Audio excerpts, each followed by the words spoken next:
Hey, your car guy, Bill DeBoer, over here at DeBoer's Auto. Today I wanted to take a few minutes and make a video for you guys and talk to you about the 5 things that you need to know about winter driving.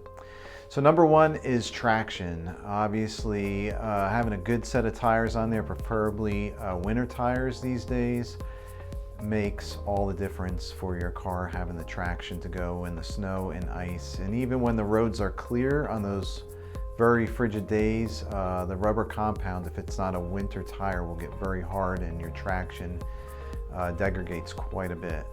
The other part of that is the suspension system. So if you think about how much your car dips and stuff as the suspension wears, you don't always keep it in your forefront of your mind and realize what's going on, but the more that your vehicle dips, the more likely you are to lock up your tires and skid on those slick roads.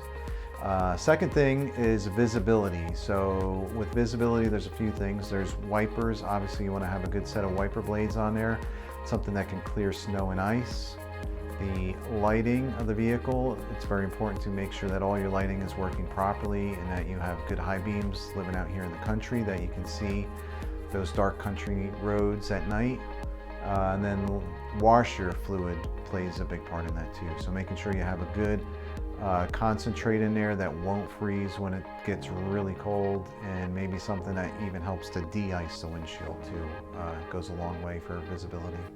Third is antifreeze. So you want to make sure that your antifreeze and coolant is up to the par, that it can handle the lower temperatures that we see during the winter. Sometimes antifreeze degrades over time. People add water to it and dilutes it, and it can't really handle the colder weather.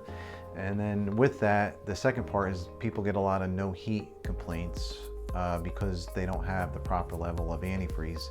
The antifreeze is what carries the hot water into the cab of the vehicle to provide the heat. So a lot of times when we see no heat complaints during the winter, it's typically a low antifreeze condition that occurs. So fourth is obviously a battery. You want a strong battery to go into the winter time, and that helps with the starting of the vehicle on those frigid mornings. We always test them every time they come in for service, but you always want to make sure, if you're dealing with a battery that's at least 4 years old, that you really want to get in front of that and maybe just replace it for preventative measures.